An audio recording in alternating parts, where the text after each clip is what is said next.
Vamos começar então o capítulo 7. Eu achei que não iria dar certo, mas deu certo. O bot colaborou. Boa noite, Mário. Boa noite, Fer. Boa noite. E aí, quem se sente hoje um exemplo a ser seguido no trabalho? Eu não, André. É difícil falar, né? Assim, eu sou um exemplo, eu consigo fazer as coisas. Mas, tipo, no fim das contas, todo mundo tá sofrendo igual, né? Seja júnior, seja sênior, a gente tá tudo batalhando junto. É difícil falar, não, a gente é o exemplo, a gente tá fazendo direito. Mas provavelmente a gente tá fazendo direito, né? Faz tanto tempo que a gente tá trabalhando assim. É o nosso Não é melhor, possível. né? É o nosso É melhor. o melhor. Mas o título do capítulo é muito bom, né? You are a role model now. Sorry.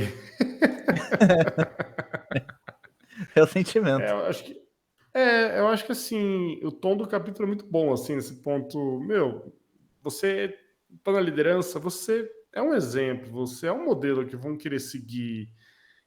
Então, cuidado com os seus comportamentos, né? Eu acho que esse é o tipo de feedback que você usa, que você escuta, você está começando a liderar pessoas, etc. É cuidado com os seus comportamentos, porque tem muito júnior, um estagiário, outros plenos, sênios que vão olhar você fazendo e vão querer fazer igual, né? Vão achar que aquilo é um bom exemplo e você pode estar tendo maus comportamentos. E ela começa o capítulo com uma brincadeira, né? Eu acho de uma menina lá, uma amiga dela, esqueci o nome da menina agora, sobre uma conversa que virou um projeto. E por quê? Porque tinha muita credibilidade que ela falou, né? Ela era um adulto na sala, né? E eu falo, por isso que as coisas que a gente fala, a gente tem que pensar, né? E é complicado isso, né? Ser esse modelo de forma obrigatória ou não, é uma responsabilidade bem grande, certo? Sim, ela fala que como você está com cargo de engenheiro aí de equipe, né? Quando você está dando as suas ideias e o pessoal já assume que é o melhor caminho e já vai te buscar para orientação. Então, para ser cauteloso quando for dar as ideias, né? Acho que era a Carla Jaser que ela estava falando, né? Carla, alguma coisa mesmo, verdade. Nessa linha, Mari, pô, eu desenvolvi junto com os meus pares aqui um gatilho mental para quando a gente está conversando assim, para a galera ligar assim, o modo aceitar tudo que a gente fala, que a gente está entrando em modo brainstorm. Ó, galera, vamos entrar em modo brainstorm, tá? Então, assim, não é. A gente vai jogar um monte de coisa aqui absurdas, outras nem tanto, então nem tudo a gente vai assumir como verdade. Cara, tem uma história que eu vou trazer muito engraçada. O engenheiro, o tech lead, uma vez falou o elefante pro símbolo do Gradle. Assumiram como verdade que aquilo é um elefante, para você ver o poder. Aí eu falei, gente, que elefante que vocês estão vendo? Mas eu entrei depois. Aí eu falei, é o mamute aqui? Sei lá. Não, o tech lead chamou isso de elefante. Eu comecei a rir. Eu falei, olha, desculpa. Olha o nível da força da palavra, né, da liderança. É isso mesmo. E você pensa, né, num ambiente onde só você é sênior, é difícil de você pegar uma reunião e fazer um brainstorm, porque praticamente tudo que você for falar vai ser levado em conta e vai ser carregado de uma maneira muito mais pesada, né, por outras pessoas. Elas vão pegar isso como gospel. Então é difícil de você fazer uma voz que seja, olha, eu vou falar um bocado de bullshit aqui, a gente vai fazer o brainstorm e ter uma outra voz de eu não vou falar nada além do absolutamente necessário. E tipo, se calar, né? Ficar calado é melhor do que soltar as palavras que nem ela falou, mas é isso. Sim, e ela fala bastante nesse capítulo sobre o que é fazer um bom trabalho. Por exemplo, para você ser um bom exemplo, que significa que você está fazendo bem o seu trampo, né? O que é fazer um trabalho, né? Ela define algumas coisas ali bem legais e um highlight que eu fiz é quando ela fala sobre a citação de uma outra pessoa, que, puta, eu não coloquei o nome da pessoa aqui também, infelizmente, mas tá no livro. que engenharia vai além de computadores. E sim, você vai falar com seres humanos. Parece que a pessoa esquece disso, né, mano? Os nossos comportamentos são muito mais interessantes e a nossa comunicação com pessoas do que o código. Apesar da gente preferir o código, a gente já discutiu sobre isso, né? É gostoso codificar, a gente tá ali. Mas não é o 100% do trabalho, né? Exato. Isso é aí atrás de novo isso, né? Para deixar bem claro toda hora pra gente. É.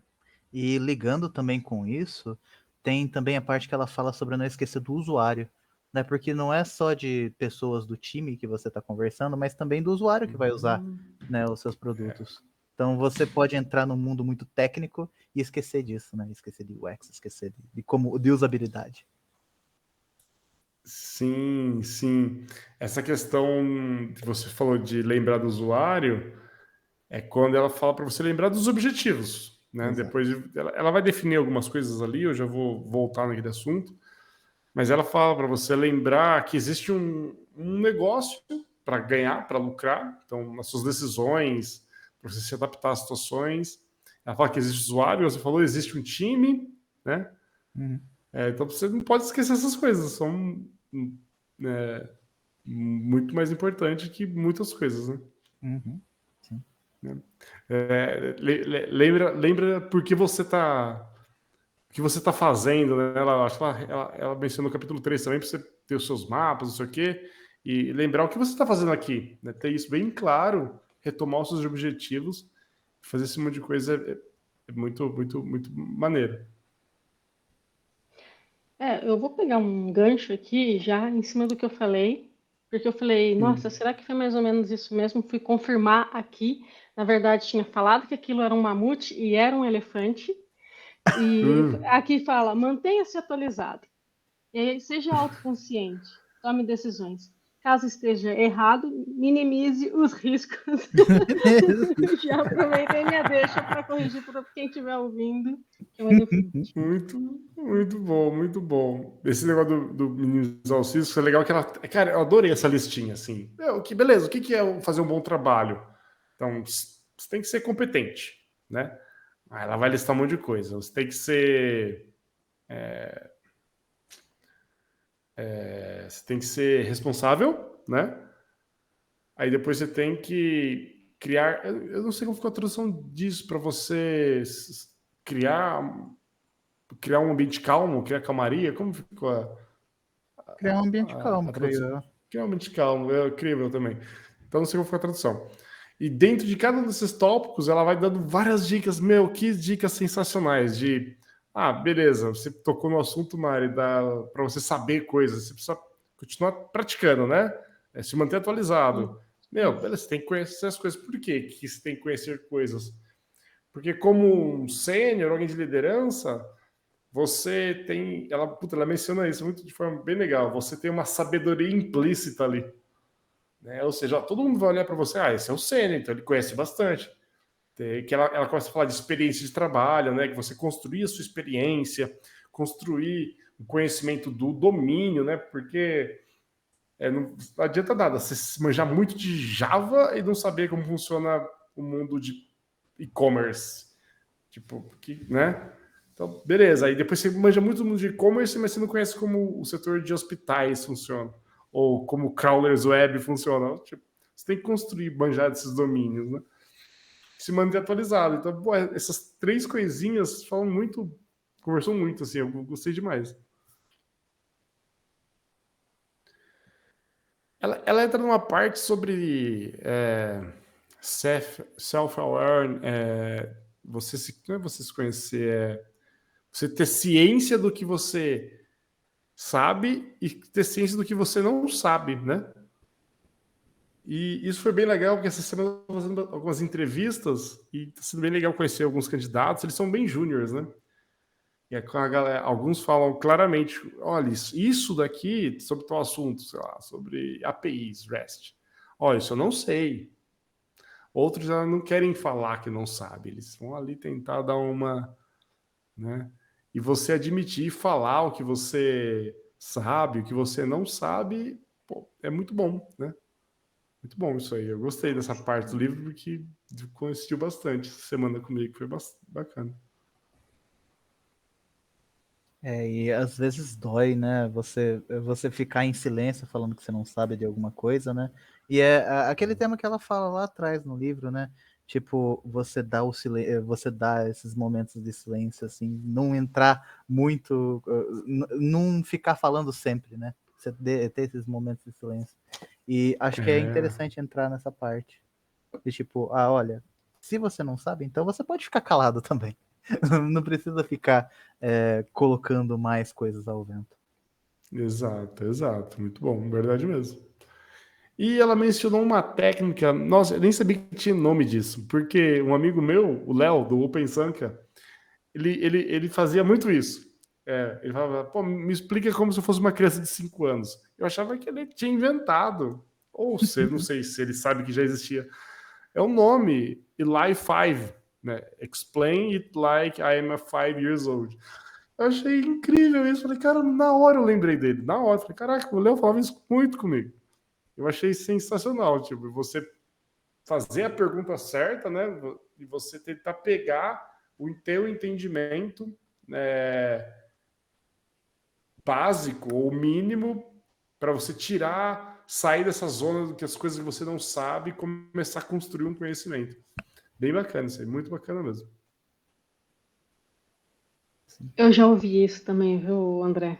Me Que explica como se eu legal. tivesse 5 anos. Aí eu não sabia, conheci agora com você falando e lendo aqui, obviamente, mas, cara, eu ficava assim, uai, por quê? Eu ficava com essa, tá bom, eu vou explicar certinho. Eu vou falar que às vezes eu faço isso com umas pessoas que eu trabalho, eu explico como se a pessoa tivesse 5 anos, mas não por mal, justamente para não usar às vezes muita coisa técnica, muito jargão, tentar explicar, usa muita. A gente viu nos outros capítulos também, né? Quando você usa muita. Não é referência o nome? O que é? Oh, meu Deus. Jargão. Analogia?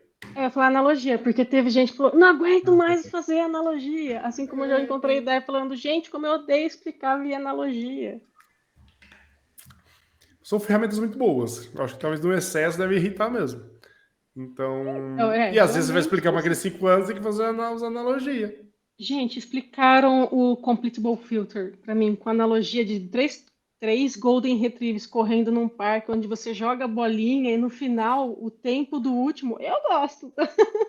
Me serviu. É perfeito. Funcionou para você. Que maneiro. Muito bom. E essa parte de você ser responsável também é muito boa, né? Porque ela fala sobre assumir o ownership de algumas coisas, né? Você ser dono, você assumir o controle de algumas coisas. Principalmente, e ela começa a falar bastante de crise, né? E, eu já passei por algumas crises, não sei, acho que vocês também, né?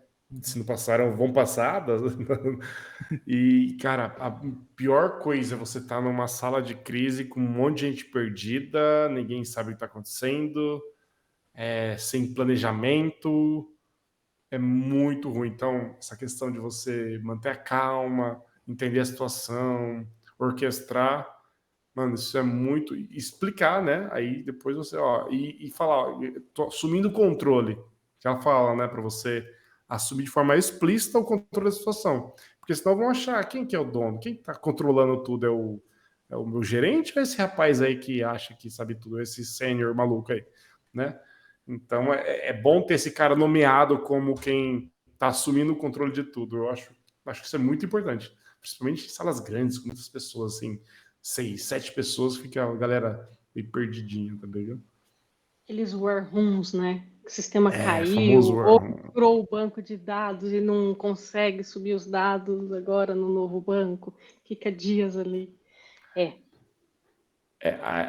Recentemente a gente foi fazer um deploy e a gente foi mudar a nossa infraestrutura, né? Ia mudar load balancer, mudar um monte de coisa.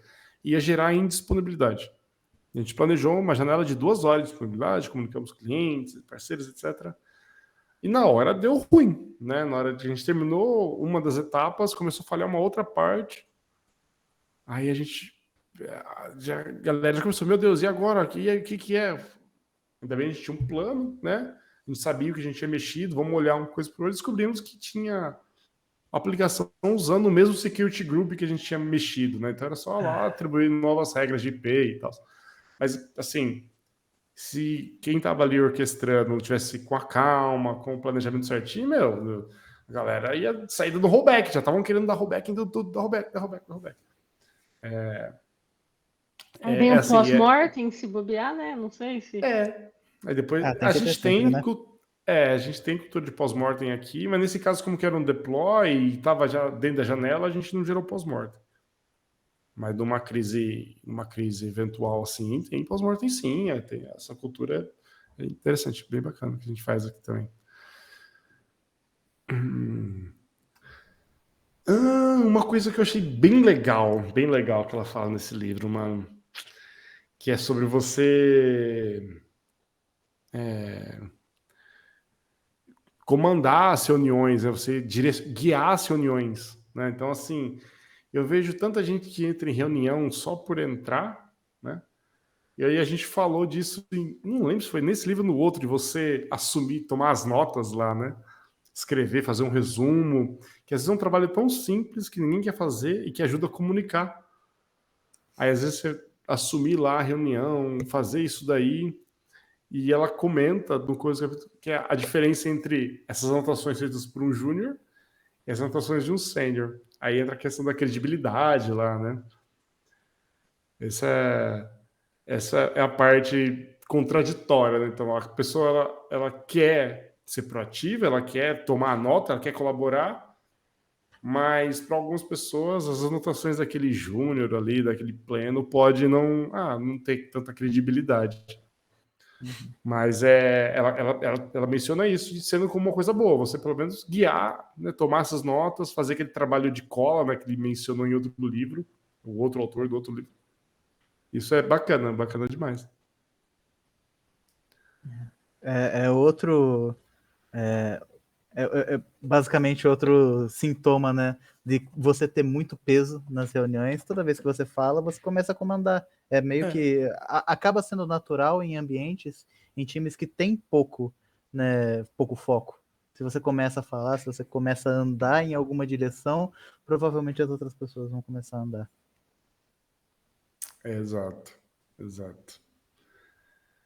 E nessa questão das duas pessoas, na sequência ela fala sobre a questão do como você tem essa credibilidade da fala, se você vê alguma coisa, você precisa falar. Né? Então, ela até dá o exemplo lá de uma reunião, alguém está sendo desrespeitoso, etc. E as pessoas às vezes não querem entrar em confronto com aquela pessoa por causa de capital social, né? Uhum. Aí, não, mas você como líder, não, você fala, você precisa falar, você está vendo aquilo errado. Opa? Você não pode simplesmente. Eu tentei mutar. Consegui? Ok. Você conseguiu. Você não pode simplesmente deixar aquilo passar, né? Você tem que usar a sua posição e falar. Isso eu acho bem importante mesmo. Que volta no quê? No modelo a ser seguido, né? Tudo é uma questão de modelo a ser seguido aqui. Construir essa imagem, né? Sim. Feedbacks que você dá, one-on-ones, né? Feedback é um ponto importante. Às vezes a pessoa te tem como uma referência, tem uma admiração por você, e dependendo do feedback, você acaba quebrando, né? Você faz com que a pessoa perca velocidade, você faz com que a pessoa. É importante dar um bom feedback estando acima, né? Sendo referência. Sinto bastante isso. Tem feedbacks Sim. que faz você parar livros, estudar, tá ali. E tem feedback que você fica pensando como eu posso melhorar sozinho, porque o feedback não foi tão claro. Então, ela fala também aqui, né, que a métrica para o sucesso é o quanto os outros engenheiros querem trabalhar com você. Isso é bem legal, porque a gente acaba mesmo tendo isso, né? Você fala, putz, queria estar naquele time, eu queria trabalhar com aquele tech lead, queria trabalhar com aquele project lead. Isso acaba sendo, assim, a referência também até do... Se você parar pra pensar, passa a ser um objetivo dentro. Queria trabalhar ali, com aquela pessoa. Vira um objetivo. E vira um termômetro do seu capital social, né? Pensando naquele dashboard, né? Isso. Quanto mais você escuta que as pessoas querem trabalhar com você, e isso dentro da empresa. E na sua carreira, eu consigo fazer um paralelo disso muito forte com quantidade de ex-colaboradores, né? Ex-pessoas que você já trabalhou em ex-empresas, que vira e mexe, essas pessoas estão se conversando sobre olha, tem uma vaga na minha empresa, você não quer vir trabalhar aqui? Ou você tem uma vaga, você liga para um ex-amigo, cara, ó, abriu vaga aqui, você não quer vir trabalhar comigo? Por quê? Essas pessoas gostam de trabalhar juntas, né? Conhecem as capacidades, então isso acaba sendo um feedback natural, né? De como o trabalho é bom, né? Isso é bacana. É um capital social do currículo já, né? O network, É. Massa demais, massa demais. Esse capítulo não é tão longo assim, né? A gente pode ficar falando sobre os assuntos para sempre, porque a gente foi aqui na linha e no final agora ela tá, o que você tem que fazer é olhar para frente, né? É o último tópico do capítulo. E ela traz um ponto que para mim é meio incomum, assim, essa questão de você desenvolver um software já pensando no fim dele, né? Não sei se eu entendi também muito bem, você já pensar da depreciar aquele software, porque envolve comunicação, né? Você tem que antecipar essas coisas, envolve acoplamento dos times com aquele software. É que eu nunca passei por isso, né? Eu não tive essa experiência ainda em descontinuar algo. Vocês já tiveram em algum momento? Eu já. Muito disso é parte de data science, né? Quando você está fazendo um modelo para você colocar dentro de uma pipeline, para fazer alguma feature que você está interessado, né? Você sempre tem que pensar na obsolescência daquele modelo para você colocar um modelo melhor. E isso mais ainda no início de um projeto, porque no início do projeto você vai ter um modelo mais rápido possível, que precisa ser colocado assim, tipo, o mais básico, para ser colocado para prova de conceito, para ser colocado para, sei lá, para caber na minha budget, né, de POC. Então sempre tem que pensar nessa obsolescência. É um pouco mais curto prazo, né, do que eu acho que ela fala dentro do livro. Mas é uma parte, é uma coisa interessante, né, uma área interessante de se ver. No livro ela menciona, acho que de 5 a 10 anos, né, um projeto. Até eu acho que ela jogou o número só também. Ela menciona uns estudos de gestão no começo, mas eu não... Esse número eu acho que ela meio que só jogou, ela não deu nenhuma fonte, mas eu não lembro se ela deu alguma fonte. E nessa parte, Fer, chega um ponto que eu achei analogia muito boa, que é lá do galpão de ferramenta, lá, o tool shed. Eu não sei como ficou a tradução de tool shed lá uma garagem, naquela oficina cheia de ferramenta. Que para você manter tudo limpo, tudo amolado, tudo prontinho para, né? E eu gostei dessa questão de como a gente desenvolve software, né? Aí eu comecei a fazer essas referências na minha cabeça. E pensar nisso, né? Pensar na falha, pensar que nas ferramentas, manter tudo certinho, porque a gente está passando por um momento aqui de atualizar algumas versões de bibliotecas e tudo mais. E eu lendo esse trecho do capítulo, fiquei toda hora me vindo na cabeça, a gente está deixando tudo amoladinho, tudo amoladinho. Você pegar, fazer um commit lá, subindo a versão de uma linguagem, de alguma coisa, deixando um pouco mais up-to-date, eu acho que faz parte disso também, né? Pelo menos foi o que eu consegui absorver nessa parte do capítulo. Não sei vocês.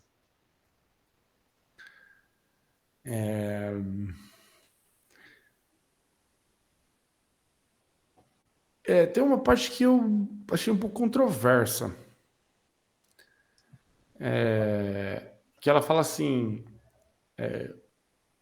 optimize for maintenance, not for creation. Você otimizar o software para manutenção, não para criação.